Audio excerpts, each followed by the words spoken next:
Hello and welcome to Dalek Discussions. We are joined by a very, very special guest, the most special one we have ever had, who is, of course, Passenger from Doctor Who Flux. Hello, Passenger. Hello, how are you doing? I'm good. How are you? I'm all right, actually. I'm all right. It's Saturday. It's pretty busy today, so I'm now chilling out and talking to you guys, which is quite nice. Yeah. Before recording this, we had some trouble with Swarm came in, tapped me on the shoulder. I kind of disappeared for a bit. Yeah, Hopefully, he we doesn't got, come in again and kill me. we got you back. Don't worry, it's fine. I've got you to defend us from the Flux, so we're good. Yeah, Okay, as long as you so. tell me. For this podcast, I put out a questionnaire on Twitter and Discord and all that lovely stuff, and we got lots of responses for questions for us to go through. Okay. So let's just jump right into it. So question one, for somebody says, what was your favourite part about being in Doctor Who? My favourite part about being in Doctor Who, I think it's got to be actually been picked to be in Doctor Who. Yeah, Um, it wasn't expected at all. It just kind of happened, and it happened quite quickly. So I think that was my favorite part. Was just to actually be part of something, that was like this. I've tried before on other things, and to actually get into something as well recognized as Doctor Who, for my first ever sort of television appearance, I think it's pretty amazing. So I was just pretty proud of that, to be honest. were you told like what character you're going to be playing, or were you just kind of asked like, can you I be in I it? I, I got basically it was a casting call. It's probably already everyone's probably already heard this. But a casting call for someone over 6'10". I joked and said, "You probably don't want me. I'm 7'2". There was a lot of backwards and forwards, phone calls, messages, Mm. videos of me walking and stuff. And then I got the phone call saying, "You got to take this role. This never happens. They've changed you from a walk-on into an actual character with a name." And so I went, "Okay, what is it?" And they went, "Are you going to take it?" I said, "Well, yeah. If you're saying I should, I'll take it." And they were like, "You're going to be passenger in Doctor Who." And I went, "Great. What's a passenger?" And they went, "We don't know." I'm like, "Okay." So yeah, it kind of was a bit of a. It was described to me as originally like a henchman, Mm. like the brute force of the trio kind of thing. So being called passenger didn't really make a lot of sense. Mm. And it was only when we started actually filming things started to click. But until Yeah. that point, I didn't really understand what passenger was. So yeah, interesting. The next question is, what have you taken away from the show, like kind of knowledge-wise? Lots. I've worked backstage, building sets and being a stage manager for local theatre companies in the southwest for the last 10 years. Mm. Um, and I knew a lot about that kind of side of acting and putting on shows and things like that. I knew a certain amount about television and film production from what I did at university, but that was like 20 years ago, and a lot's changed. Yeah. So to suddenly go into that atmosphere and literally, like, for the first couple of days, getting walked everywhere and people explaining to me what was going on, and then I started picking it up, just about how long it takes, how many people are involved. You don't seem to think that there'd be that many people there, but there must have been like 100 people knocking around on set every day. Um, not all there at the same time, but just people there doing certain jobs. There's always something going on. There's always someone to talk to and find out more info about. So I found out about the lighting systems and the sounds and the cameras and just everything. It was just I've learned so much, and I really appreciated it. And not just from like the experience of being there, as in actually doing it and speaking to the crew and learning all the technical side of stuff, but also I've learned a lot from the really amazing people I was working with in the cast, because they've shared a lot of their knowledge with me about what it's like in the business and what you should do, what you shouldn't do, what to look out for, what you should have. Even simple things like you wouldn't think about it, but putting certain things on your acting resume. About I didn't think anything about putting. I've performed in front of a green screen, but that's quite a big thing. So Yeah. stuff like that you just don't realize. So yeah, quite a lot actually. It's been an eye opener. With working on people on set, obviously, we'll get more specifically into Jodie Whittaker later. But what was Yeah. it like really working? Obviously, because I think didn't you work with Jodie Whittaker and Joe Martin? No, not Joe Martin. I never I met Joe, was hosting. unfortunately. So what was it? What was it like then with Whittaker kind of on set and kind of her energy? Because we know her character is very bubbly, but it does change quite quickly as well. That the bubbly character you see on screen is not much different to Jodie. Yeah. It's I think the 13th Doctor is definitely is Jodie in a coat. Um, her energy and her presence, like from the first second I met her, she walks onto set and she can literally just contain a room. You know, the focus just draws to her because she's just got so much energy and she interacts with everybody and she spends that time talking to people. So much so that I didn't even realize John Bishop was standing behind her. You know what I mean? So I didn't notice the guy behind her was John Bishop until after I'd said hello to her, and I was like, "Oh my god, John Bishop's here as well." But it was like Jodie's just she's a really really vibrant person. She's really nice to sit and talk to and spend time with. She's very passionate about a lot of things, but she's also quite private about personal life and stuff like that. But like in regards to what she's done as a performer, as an actress, she was really open about her experiences and things like that. So it's really interesting to sit down, even if you only get 10 minutes with her. It's definitely worth it. Yeah. So I really enjoyed spending time with Jodie on set. It was good. A question from someone else is what we kind of briefly talked about earlier, but how does it feel, of course, saving the universe from the Flux? It felt great, but I didn't know I was going to be doing it. So but the first time I found out was last Sunday when I'm sat there No, with all the of us found out. family, yeah, and we're watching the episode, and I knew what was coming up because I knew what I'd filmed, but I didn't know that Hmm. was happening. So the part where me and Jodie had filmed the scene where she comes out of the TARDIS and she's basically degrading passenger. You're just standing here waiting for nothing. And that was quite a difficult scene to film because she had a whole speech where she kept walking around me repeatedly saying it, and I wasn't allowed to move. And you kind of like, oh my god, this is a bit intense. But then, the next bit I shot was this, passengers floating in space. So I knew that was kind of coming, but I didn't know I absorbed the flux. That was totally new.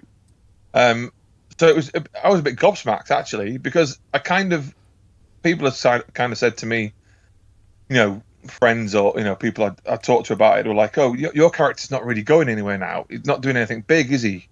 It's like, well, I swallowed Jacob Anderson. That's quite important, and I'm a walking prison. I mean, that's pretty impressive. I mean, come on, who can do that? But Yeah, exactly. then I saved the universe.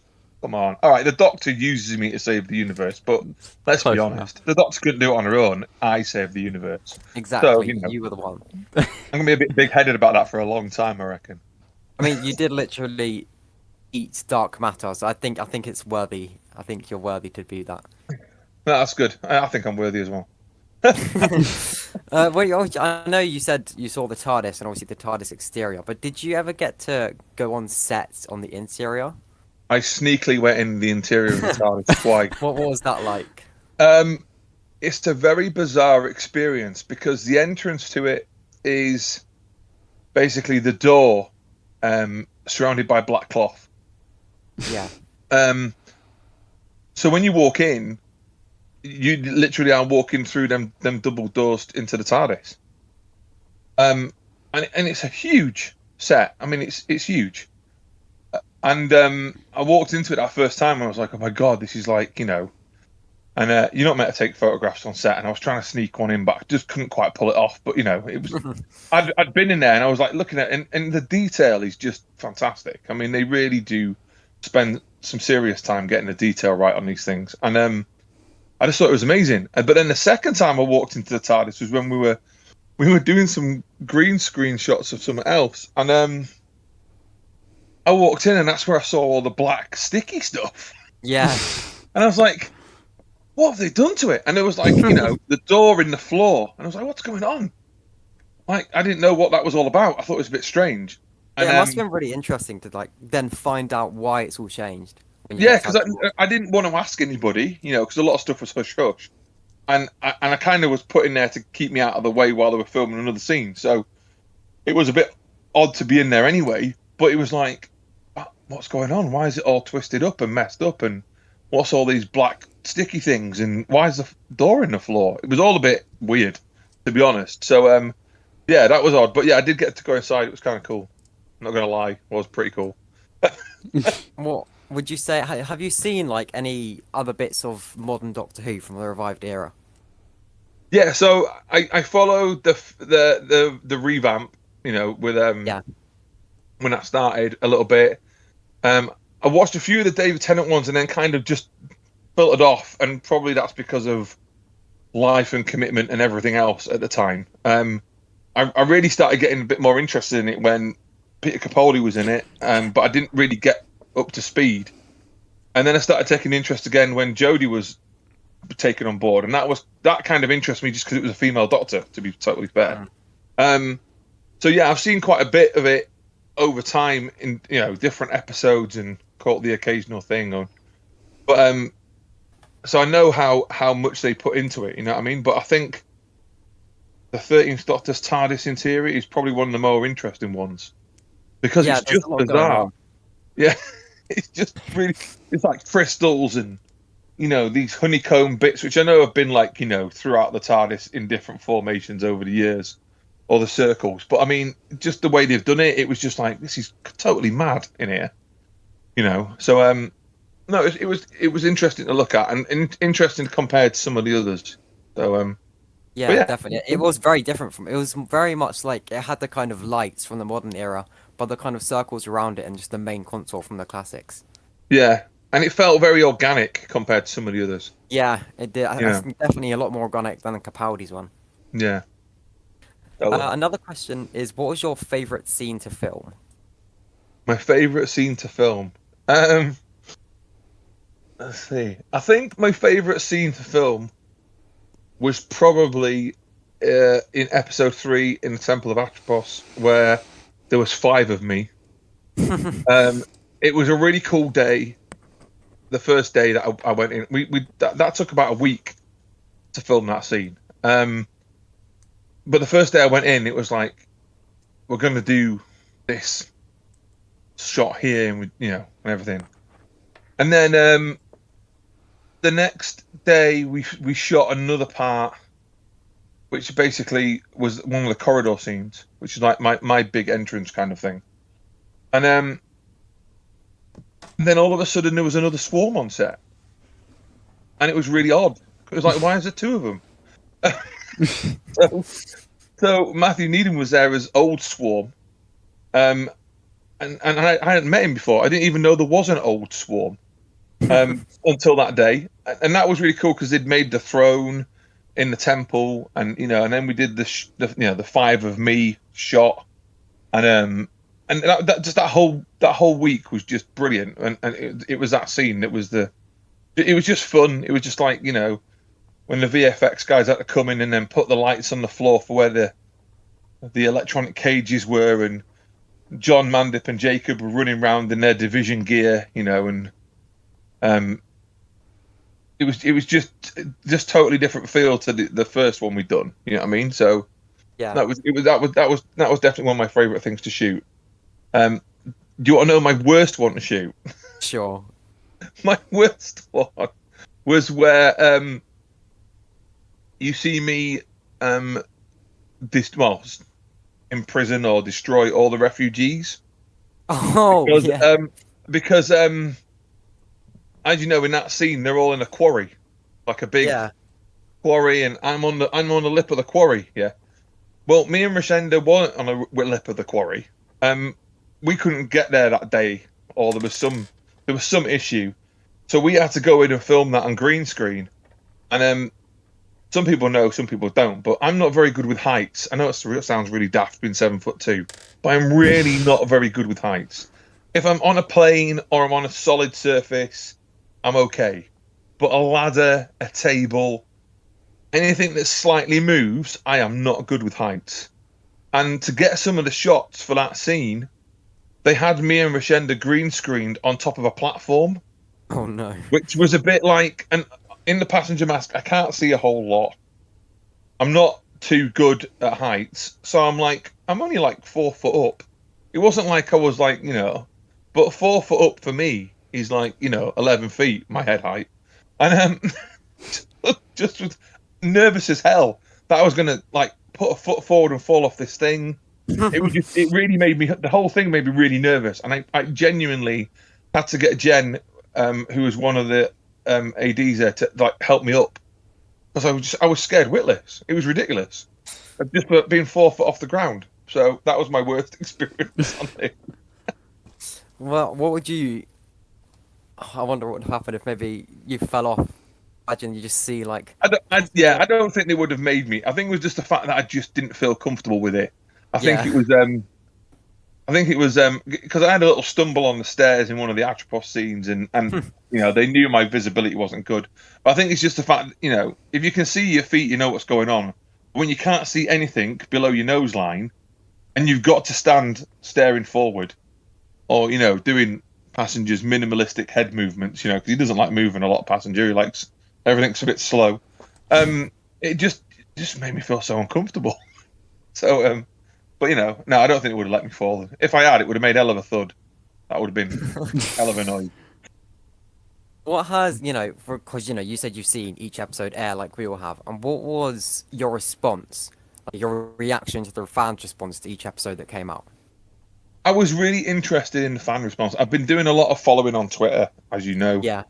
And I found it really interesting to interact with fans. I found it one of the most interactive fan bases I've ever sort of followed. I mean, I follow a lot of Star Wars stuff, and they're all very passionate about it. But and like any fan bases are highly critical as well. And there's been a lot of criticism about the episodes, but there's been a lot of praise as well, because this series was filmed during a global pandemic.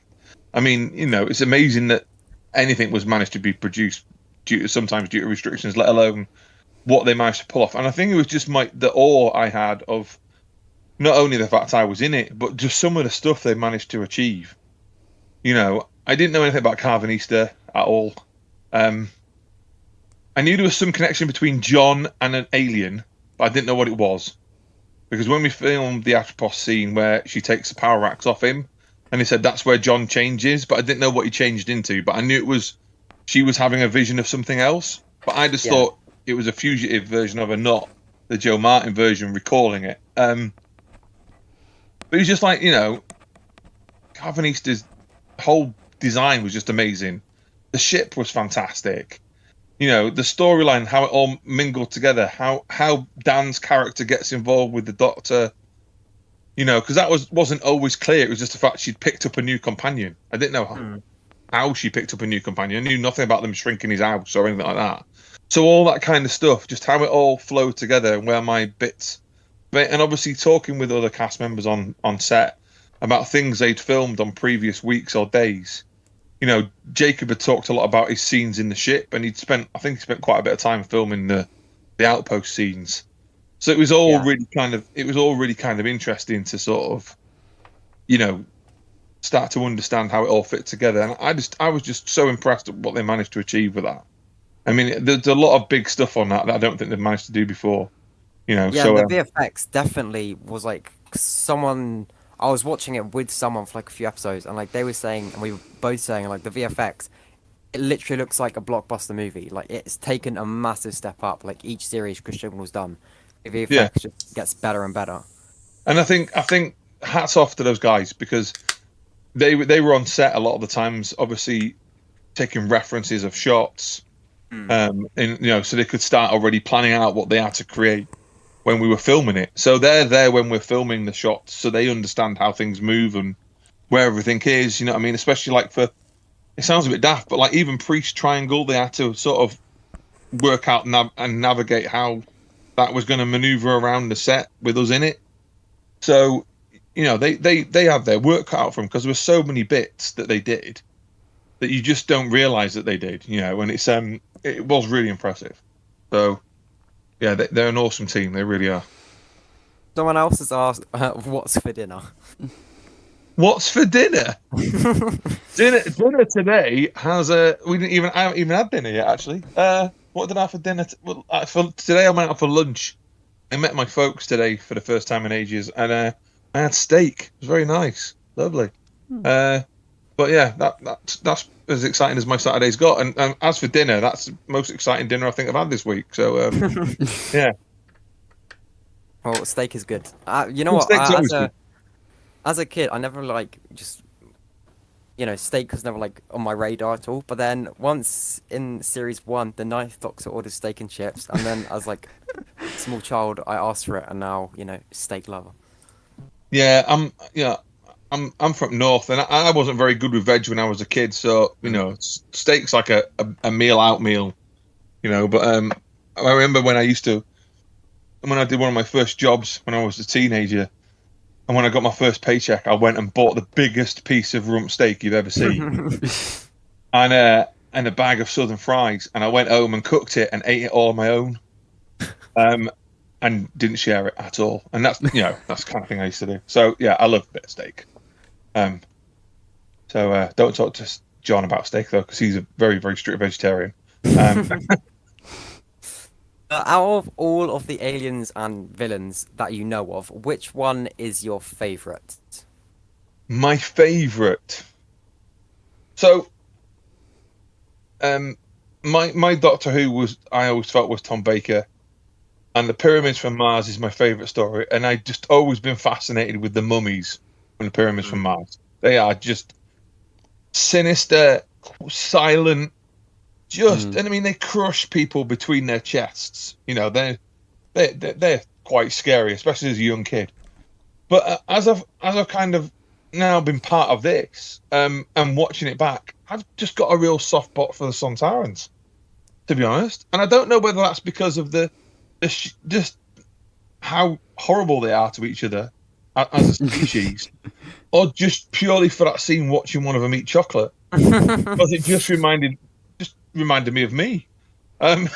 So The chocolate scene was very unexpected. It was absolutely brilliant. I was like, that's just ace. And I think they're an ace baddie because they're just so ridiculously vile. Do you know what I mean? And they're just they're just there to cause havoc.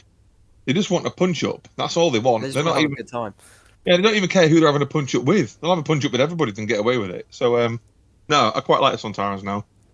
I used to think they were a bit of a daft-looking character because I've seen pictures of them before, and I was like, these, look a bit silly, especially the ones in the 80s used to see. But but no, they're definitely on they're top of my list now. So someone has said, have you ever seen the Dalek movies? And if so, what did you think of them? I've seen a Dalek movie a long time ago. I mean, I like the Daleks as an evil force. The Daleks are pretty nasty. I mean, they don't hold any prisoners, do they? I mean, they just destroy everything. I mean, as you can tell by my name, yeah, the Daleks are the best. Yeah, Daleks are just vicious, evil, nasty, horrible. I mean, and I think they're quite sinister in the fact that they're just these great big trash cans with a plunger, but Doctor Who's made a great big trash can with a plunger something really quite scary. Yeah. The fact that they'll just come and destroy everything is just quite a worrying thing. I mean, watching the Revolution of the Daleks thing from New Year's, which was quite funny because I knew obviously John Bishop was going to be announced at the end of that episode. So I basically watched it for that and just to sort of, keep my knowledge up to speed. But I didn't feel the Daleks in that one were quite the same. They just felt a little bit. It's not quite the same. But then in other episodes, they've just been vicious. And I know this cosplayer, who does an amazing Davros. We met him at Telford Comic Con in 2019. Derek, his name is, and he's just fantastic. And his costume just freaks me out. He came trundling towards us at that con, and he just like, oh my god, it was so like, it was totally freaky because unlike some of the other Daleks we saw there, he actually moves around properly. and it's just quite. It's just quite makes you a bit nervous. It's a bit unnerving just seeing this thing rolling towards you. So yeah, Daleks are not nice, but I haven't seen loads of Dalek stuff. But I think they deserve a mention. Obviously, especially for you. Do you know what I mean? Yeah, like you said as well, the Daleks not being the same in some of the recent stories, we're all very much excited to see Russell T Davies return and get to write them again. It'll be interesting. I think. I mean, I want to see what they do with the New Year's Day special. Yes, that does look special, especially with the miniguns. Yeah, I did hear a rumor when I was on set, obviously filming, that they were in the thought process of Daleks for that special, but I wasn't there when they started filming that. I was long gone by then. But so I kind of expected them to be in it. But yeah, I don't know. Yeah, it looks interesting. I'm not quite sure how minigun one works, but we'll see. We'll find out. I found that We'll very find out funny. in not long now. No, not long. Next question is, what was your favourite thing about Flux? Whether it be a character, an episode, or maybe even a costume? I've got to be totally honest. My favourite thing about Flux was, and people are probably going to shun me for it, was seeing this breakdown of the Doctor's life. Yeah. So seeing this, and I know there's been lots of criticism about it and how dare they touch it and all this, but the concept that, which was obviously brought along in the last 2 seasons before this, that there was some hidden past life of the Doctor, and and the fact that the Doctor was not actually a Time Lord, was some now discovered to have a genetics pulled out of her, and that's what created the Time Lords. Not it puts a whole new spin on it, and the fact that at the end of Flux, she doesn't want to know. She hides the watch until the fob until she's ready for it. She just doesn't want to know, and it just brings a weird spin on it. It's like, what goes through your mind when you find out you've got a whole life you didn't know about? I mean, it's bad enough they've regenerated God knows how many times and don't remember partially what they were before, but to have a whole section they don't remember at all. How far does it go back? We don't know. Yeah, there's a lot of opportunity there for new stories. And I think that's a good thing, because now they've obviously introduced the concept of multiverses into Who. It brings a whole new spin on it again, And I think some of the spin-offs have been really clever. I started watching Class the other night, and I thought that was really good so far. And I've seen a bit of Torchwood, and Torchwood was like a slightly more adult-themed sort of spin-off of Who, wasn't it? So there's all sorts of opportunities there, but especially to go back over Doctors we never knew about. They could pull it right back to the beginning. Because what we thought the beginning wasn't the beginning. So we'll just have to wait and see. See what Who would you pick? does. Who would you What's pick that? as the next Doctor? If you could choose the next casting, who would be your ideal choice? The next Doctor for me. I don't know. Actually, I don't know. I think we need someone maybe who's not as quirky. Yeah, I think something a bit Do darker. you know what I mean? You need someone who's a little bit more. I don't know. I was having this conversation, or a similar conversation, potential doctors the other day with some family members. But one of the ones that cropped up was Idris Elba. Yeah. And I'm not quite sure if that's if he'd be up for a role like that, but he can do comedy quite well. But he does the serious stuff really well. So maybe that kind of person would be perfect for that role. I don't know. It depends, doesn't it? It depends on what angle they want to go for next. Or if the rumours are true, are they going for a complete reboot? Who knows? That could be interesting. Again, they could fully relaunch it with the 60th. Yeah, totally. And I think it's just wait and see, isn't it? Yeah. I can't give you any insight on that. I haven't got a clue. People ask me what's going on. I don't know. I was long gone before that stuff was discussed. So, Plot twist is you. You are the next Doctor. Well, it'd be Still in the nice, passenger wouldn't it? seat. I mean, I could quit the day job then, but stuff on set is so tightly kept. You know, I mean, there was Yeah. plenty of rumors going around that Jodie was leaving, but she never admitted it. You know, so I found that quite interesting. Hmm. Even when people asked her directly, she just kind of went nah. But you know, next thing you know, she was. So who knows what they're up to? Was even with her. Yeah. That was a big shock. No one saw that coming. No, it's just. I think it's just the way they're doing it now. Because the problem is, if you let out a little leak anywhere, it can ruin everything. You know, and Yeah. I think that's really important. And like I said the other night on another discussion I did, you Whovians are amazing at scratching the dirt. I mean, you'll go Yes. right in to get answers. Do you know what I mean? Or any little leak, you know. So they've been really careful about stuff like that. So we'll see what they do. I think he's got a big Someone's task ahead of asked. him. Yeah, Go on. I think he definitely does because also last time the show was still in its or the revival was in its infancy, so the leaks weren't such a big deal, and obviously YouTube and Twitter for Doctor Who wasn't really a thing, but No, it wasn't a now thing at all. it's No. it's going to be a whole new thing for him he's going to have to worry about and look into. Yeah, definitely. Someone's asked why is Passenger so bloody cool. Is that someone I know who's asked that? Well, I didn't really see him as cool. I kind of just saw him as. I mean, at first I just saw him as a thug, and then when I found out he was actually a form, so he's not a person, he's a thing. I just saw him as this thing, and it was quite ironic when they said he was a prison because I'm a former prison officer. Because like of all things I could be for my first ever television appearance, I'm a walk-in prison. But it was, I don't know, is he cool? I suppose he's quite cool. I mean, he doesn't say anything. He just stands there and looks quite intimidating. You know, he's Yeah. and I kind of liked doing it like that as well. I had a couple of discussions with Jamie and Az, the directors, and was like, you know, how do you want me to move? Do you want me to move like this? You know, do you want me to move like that? And there was some scenes,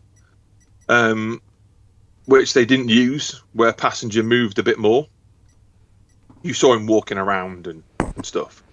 Yeah, because I'm pretty sure, I don't know if maybe this is one of the ones that you're referring to, but in Liverpool it could have been this year, we saw like leaked photos, like you said, with leaks of Passenger in Liverpool. Yeah, that was me.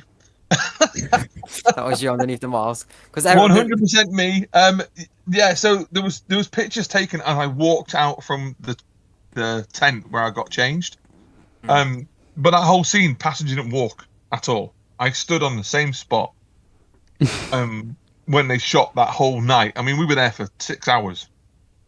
Wow. And I only stood on the same 2 paving slabs the whole time. But there was some scenes in Atropos where, and it was the scenes you've seen, but just from different angles where you saw Passenger walking around. Yeah. But then I think they probably took them out because the rest of the time Passenger just kind of stands there. And apart from the occasional head or hand movement, he doesn't really do anything. And I think that's more scary because you don't know what he can do. You don't know really what his whole power is. You know, he can contain all this stuff and destroy all these things with his forces. But what can you do if he grabbed you by the neck? I don't know. I can imagine he could do some damage. So I think the fact that he didn't do any sudden movements and wasn't walking around made him a bit more intimidating. Yeah, because He's you just didn't there. know what he was quite capable of. Yeah, he's just there, and even though some of the shots didn't really show it off very well, I was like sometimes a clear 1.5 foot, nearly 2 foot bigger than the other cast members. When you first had your introduction, I think we definitely saw like how big, like genuinely, the costume and like the height of you was, and like it did look really intimidating because at that point obviously we thought Swarm and Azure were like the big threats, and then suddenly you come in looming over them, and that's when everyone's like, oh, here we go. Yeah, and I think that's what they were going for, just to try and distract from the fact that there was more to Swarm and Azure than just a brother and sister causing havoc. There was a bit of a and I quite like that whole pantomime kind of aspect of it because Yes, Swarm and Azure especially are quite. Swarm. They're quite. There's a slightly campy element to Swarm. Yeah, it was amazing. And Sam played that really well. But then when he was really, his voice becomes quite venomous when he's doing some of his lines, and it was it switched quite quickly. I And would it's love to see him return. I think he was really intimidating in the scenes where he needed to be. Then, like you yeah, said, with the campiness, it was really fun just to see him kind of interact with all the characters. the funnest scene to watch him do was when they kept disappearing and reappearing when Yes, Vinder was shooting them. there was a shot of him like leaning up against like one of Yeah, the he temple was. poles. They were coming up with the bizarrest poses they could um, to do that, and it was quite ampy in its execution. But when it comes through, you can still see a bit of that, and that's still there. But it's Yeah. just the fact that these two have got forces you don't even understand. Do you know what I mean? And but he's just the way that Sam and Rashenda work together because they previously worked on Small Axe on the Mangrove film, so they know each other, and they used to talk through their characters quite a bit, and it was always about how they could present themselves. So they did like the weird little things, like they'd hold hands, just a bit odd, and just the way they'd walk and present themselves, and they've also got to like express through these new faces because those prosthetics are really quite heavy. They're big, and they're just really good at that, and Sam was amazing at it as well, and but they both just got a way of delivering their lines, which is just like quite at once then it feels a bit jokey, but then on the other side it can just feel really vicious. And I think they're both really good at that. And I don't know how they did that through them teeth, because those teeth were pretty like crazy to wear. Seeing them put them in, they were pretty restrictive. So no, it was interesting to watch that. Who was the most fun to work with on set? Who's the most fun to work with? They were all fun to work. I don't think there was anyone particular that was any different to the others. Everyone was just having such a good time. Everyone got on really well. Everyone had a really good laugh. I mean, my first day on set, I walked in with the costume people, and they set me up to one side, and Mandip and Jacob were sat a bit further down with their chairs in the area where they were sat, and then Sam and Rashenda came in, and they sat with them, and I was like sat on my own, and Mandip was the one who was like, "Come and sit with us." I'm meant to stay here, and she was like, "Fine, be like that then. If you want to be a superstar, stay on your own." And I was like, "No, don't take it the wrong way. I've been told to stay here." She went, "Come and sit with us. Don't sit over there on your own." So I went and sat with it, and it was just the whole thing was just a load of fun, and I got on well with them all. I mean, Mandip was lovely, and she was really, really nice when I first met her. And chatting to me about stuff and family and life and everything like that. And I had lots of conversations with Jacob about music and stuff, because he does the Riley Ritchie stuff, and he's played some amazing venues all over the world. So it was really interesting to hear stuff like that. There was lots of conversations with like everybody about the parts they've played before in different films and different shows and funny stories and things like that. So that was interesting too. John is a really busy guy. He's really funny, but he's so busy because he's got so many different things going on all at once. Charity stuff he does and things like that. He never seems to have 5 minutes.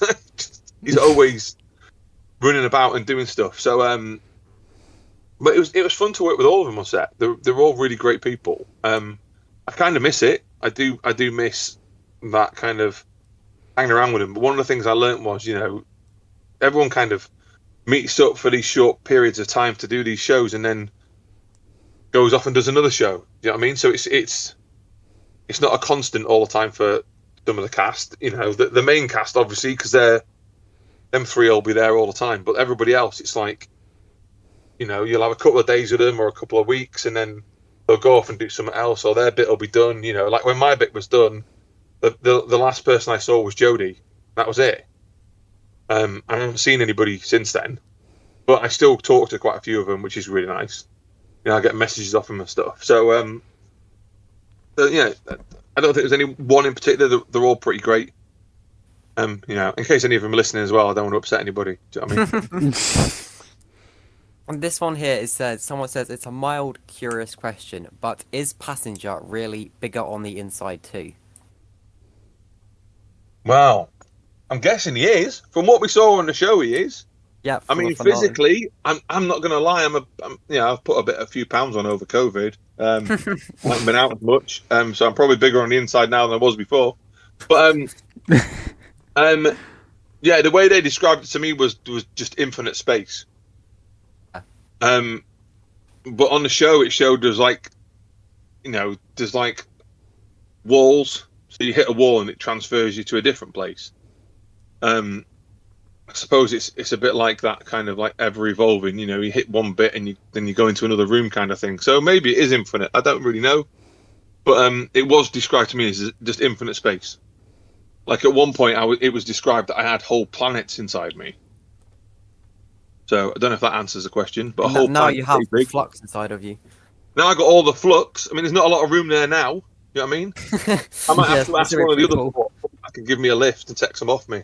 But and how many passengers are there? I don't know. I mean, they're saying passenger form. Do you make them?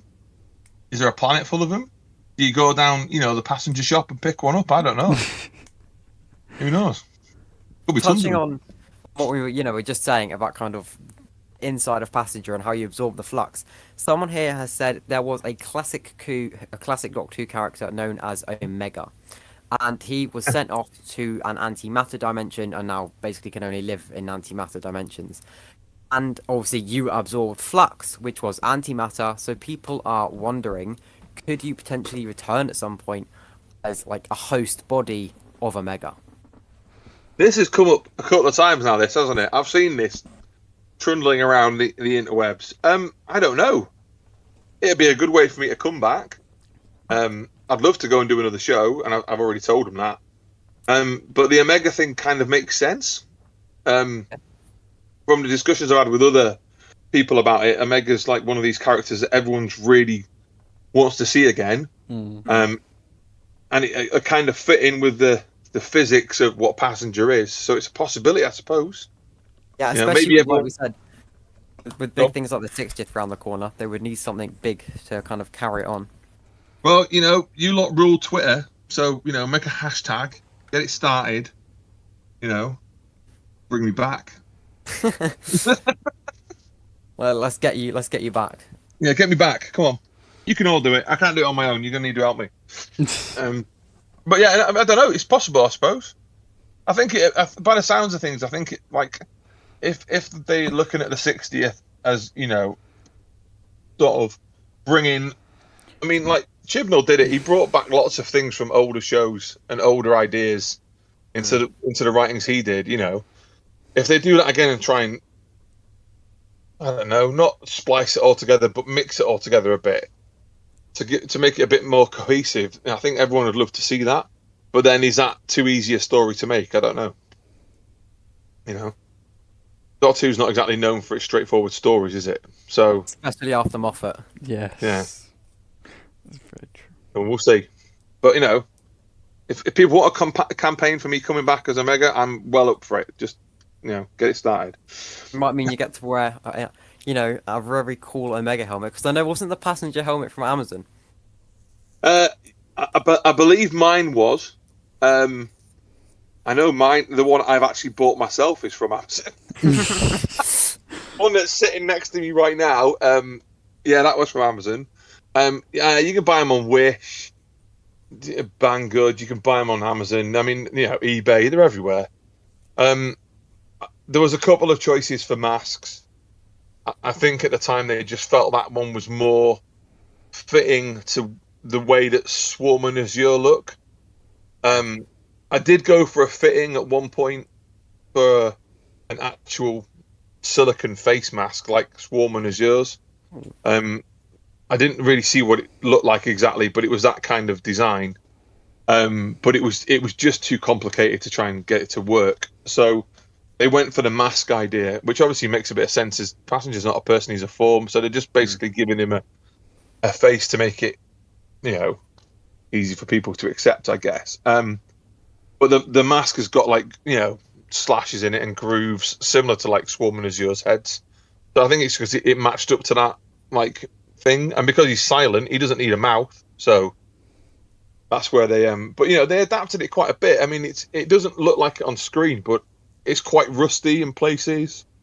The studs in the faceplate, there's golden bits into the grooves, and it's not quite as it's not just the same black mask you get off Wish. They did quite a bit of work on it, but you can buy it most places, But I've noticed that the prices started going up. You can't get one for £8 anymore. They're all in about the 20-odd mark now, and rising. You started a trend. Yeah, and also as well, I posted a thing on Twitter, because they used the same mask in the Forever Purge, but they chopped the jaw off it and put like a string of bullets as the bottom jaw. Who wore it better, Passenger or the guy from Forever Purge? I won by quite a large percentage. But it's I think Passenger could have any kind of face, I suppose, and the Omega helmets I've seen are pretty impressive, but I don't know if that's a bit too tall for me. I mean, that's going to make me about 10 foot high, isn't it? They're quite big. So and then if you have to do anything with that height, you really will be screwed with that helmet on. I don't really want to be trying to walk through doorways and stuff, especially not downstairs with a hat on like that. You know what I mean? So we'll see. Did you have any creative control over kind of anything at all to do with your character? Creative control. I made some suggestions about the way Passenger moved, but suggestions.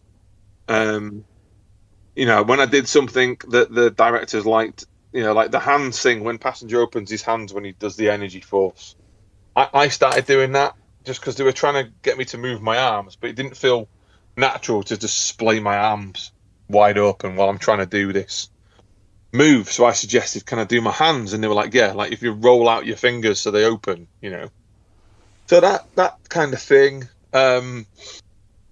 Most of the time, though, I think it was just I always kept getting told I was doing it right. So obviously, whatever I was doing, they were happy with. And I know that Mark, the cameraman, was always quite happy doing my shots because he said I always came back to the same point. So obviously, they mark sometimes on the floor where you've got to get to in your scene. And he was like, you always hit your mark. And I'm like, well, I'm just kind of used to theatre stuff, because in theatre stuff, you've got to hit your mark. You can't miss it on a live performance. You've got to be bang on it. So I'm quite used to, more than like the set moving and stuff. But, if you've got to go to a mark, you get to that mark. That's the deal. So, and as for like creative stuff, the way he looked, I tried on, like I said, a number of masks. Which one felt more comfortable, which one I thought looked better, which one, we discussed it, and that was the one we settled on. So a little bit, but not massive amounts. But I think, like you said, with the hands, it does make a difference when like you're watching it back. Yeah, because I think it wouldn't have made sense if he just start flaying his arms about. He's not that kind of character. And to be honest, the bits where Passenger moved excessively when I filmed it haven't been in the show. Yeah. So obviously it didn't look right, So yeah, a little bit of creative stuff, a little bit, but not much. I'm not really an actor, to be honest. I've never done this before like this, so it's all still a bit new. But I just kind of took direction from them and went with it. So as you're meant to do. Well, the last question we have on the form is saying, did you ever meet Chris Chibnall in person, in the flesh? And yes. If you did, what was he like? He's such a nice guy. He came down to set. I think it was like, I can't remember if it was the first week or the second week. I think it was the second week I was there filming. But he came down to the set and he just kind of appeared next to me and he was like, hi, Jonny, I'm Chris. Oh, obviously, everyone's got masks on, right? Yeah. And I was like, hi, how you doing? He was like, I'm really well, how are you? And I said, I'm great. I said, thank you so much for this. He went, it's fine, you're doing great. I was like, brilliant. And that was it. That's all I got talked to him for. But I did meet him, and he's a genuinely nice guy. And he came down to, I think there must have been something that Sam was doing with Swarm's character, or they were trying to, there was a few changes that they had to keep making, obviously, as they always do. And he came down onto set to actually talk to Sam about where the character's progression was going. I wasn't part of that conversation, but he was with Sam for quite a fair amount of time. So he's definitely involved at that level. You know, he takes the time to come down and see people and say hello, and which I thought was cool. You know, it was nice to meet him, even if only for a brief 5 minutes. It was nice. So yeah, a genuinely nice guy, and no matter what anyone thinks about, you know, people have said they don't like his writing and all this lot. He's a genuine Doctor Who fan who's writing genuine stories that he's passionate about, and he feels made a good part of Whovian lore. So I don't think anyone should really knock him because he's done something different. Yeah, without him, we might still be kind of in the same old repetitive stuff. But now he's done this, especially for people in the future, even above and beyond Art Russell T Davies' second era. There's so much that can be done now because of what Chibnall's done. Yeah, and totally. And I think that's the thing, isn't it? It's like they've said the same thing about other sci-fi franchises. You know, when they were remaking the Star Trek stuff, let's say, and there was all that. They can't change it now. They can't do a different storyline. I think that the stuff that J.J. Abrams did with Star Trek was just amazing. Yeah. I mean, it completely revamped those characters. And whether you grew up with William Shatner or you're new to it all and you discovered it through Chris Pine, it's still the same character. It's just presented in a different way. So to be able to take that character and completely do something new with it, I don't think there's anything wrong with that. And that's the bonus of Doctor Who, is the fact the character regenerates. So you can do something new with it. Every Doctor's been different. Every Doctor's adventures have been different. And Jodie's adventures were bound to be different because it was the first time they've ever had the Doctor in a female form that we knew of at the time. So, and the fact that he brought in not just one female Doctor but two female Doctors, that's pretty big in that whole arc of story. It's been going for over half a century. So hats off to the guy. I think he's done some brilliant writing. I've watched all of his series now, and I really do think that he's a great storyteller. And what he did with Flux was, it was big. He aimed big, and they managed to pull it off. Yeah, there might have been a few bits that people are like, "Oh, that wasn't too good," but and people are saying about the costumes on My Mask or whatever like that. But every sci-fi franchise over the years has repurposed things to make it work. The lightsabers are made out of plumbing parts. My Mask came off Amazon. And Doctor Who, especially in the classic era, they had sets made out of paper. Yeah, exactly. That was what made the show Doctor Who. Thunderbirds, the control knobs are made out of toothpaste caps. All that kind of stuff. That's what it's all about. So, I don't think there's anything wrong with that, and I think people just need to probably add some charm to it. We'll just try and enjoy it a bit more. You don't need to criticize it all the time. Just enjoy what it's trying to do. And the people that didn't understand the story arc with the Doctor being split into three places at once, I thought that was quite obvious. Yeah, I didn't quite get why people didn't get that bit.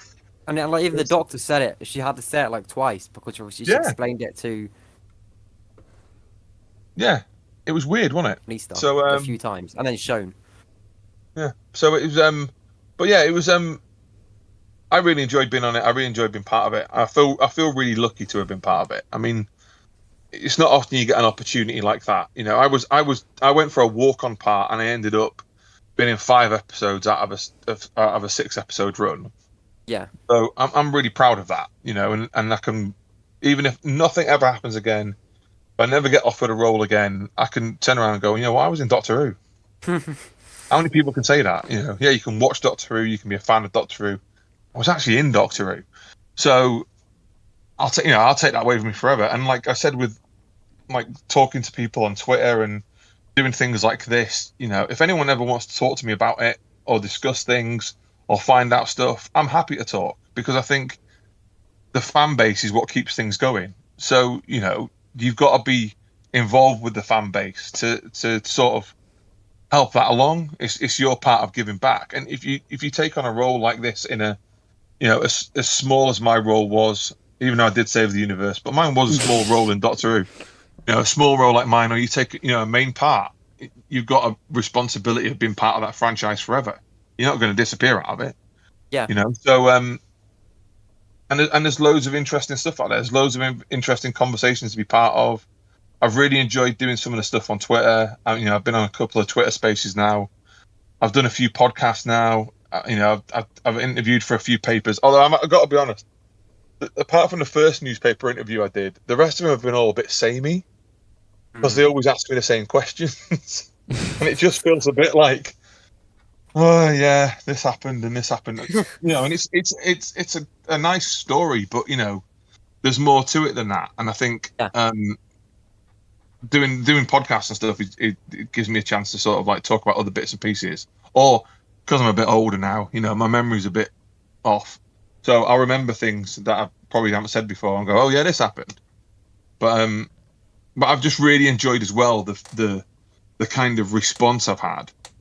And it's not been like huge or like massive, but it's been, every day I've had a message off somebody saying, no, they really enjoyed it, or they really like my character, or what was it like to do this, or what's this person like, and reading some of the reviews has been interesting, watching some of the YouTube videos and interacting with some of the Twitter stuff. Like there's the kids of the Lamplighter School, who's this bunch of like grade 7 kids in Texas, and they review the shows with their teacher. and they post their reviews on Twitter, and they're really like, what we liked about this episode, we didn't like the fact that Passenger did this. What we did like about the episode, what we would do if we were the director, what would we change?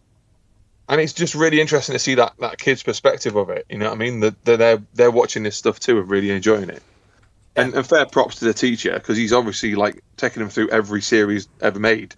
So it's just that he's done Flux at the moment because it was live. So but yeah, no, I've enjoyed all that side probably the most, which is cool. Well, that's all of the questions on the form, but do you have any extra questions, Corey? You put me on the spot here. Maybe about the certain character that you like so much? I mean, I can. Sure. Come on. Come on. What Corey. he's hinting at is he wants me to ask you what you think of Clara Oswald. Right. I never met her. Couldn't tell you. Oh, he's dead before then, Corey. What? Clara, I've seen a couple of episodes, but all right, I suppose. I don't know. Are you a bit obsessed? Is that what your profile pictures of her? Maybe. A bit is an understatement. How obsessed are we? Um. Now I'm putting you on a spot. Come on.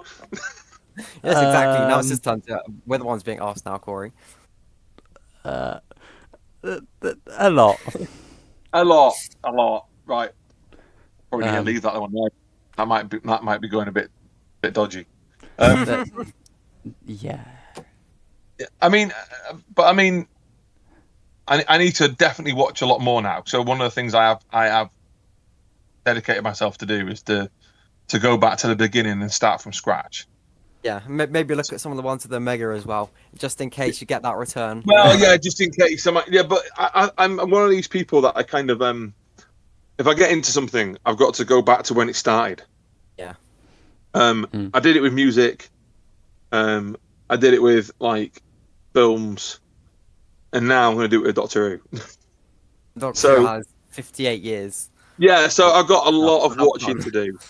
But I think it'll be worth it. I think it, because I've enjoyed being part of it. I've enjoyed watching back what I've been part of. I've enjoyed the seasons before, so I need to, I mean, someone said, are you just going to start from the reboot sort of stage? It's like, no, there's no point. You need to go right back because stuff has started to seep through from the original run. Yeah. Do you know what I mean? So more than ever, I think. Yeah, definitely. And when I was doing the actual filming, it felt like I was part of that older Who kind of stuff. Yeah, the especially because it was a one story. Yeah, the sets and the costumes and the the presentation of it all felt it had that kind of vibe to it, So yeah, I've got to go back to the start. Yeah. But and that's what I'll do. It might take me a while, so give me a call in a couple of years when I've finished it. But, You never know. Big Finish might pick you up for like an audio adventure or something. yeah, you know what? Someone said that the other day, and it's like, oh, what if you did something with Big Finish? I said, what, as passenger? What am I meant to do? Just long pauses. Like it's just empty voids of Johnny Mather's on Big Finish. It's just nothing for like the. He's really there. Just nothing's coming through. Yeah, Just but like silence that'd be for the cool whole though. I wouldn't mind doing like an audio thing. That'd be interesting to do. It'd be something different. But who knows? Who knows? Yeah, we'll just have to wait and see. Like we said with Russell T Davies second era. I keep calling it RTD2 because that's what it has become. R2D. Sorry, RTD2. He came up with it himself, and the fans instantly took it on. Well, it doesn't surprise me. There's a lot of love for that guy. Yes. There's a lot of love for what he's done with Who and his writing and everything. And I think it'll be interesting as well to go to a different studio. Yes, Bad Wolf, seeing them, and obviously they were the ones that properly did seasons 1, 2, 3, and 4. Yeah, and I think because I don't know if they're. I'm guessing they'll be doing it at their studios rather than the BBC. Yeah. But I mean, obviously, everyone knows that they tore down the TARDIS the other week. Yes. So a new one must be. A new one's got to be created. So my guess would be that they've filmed the final scenes for that TARDIS then. Yeah, I think Jodie's done. So if they've done that, that means they've probably cast a new Doctor because they would have had to have the changeover.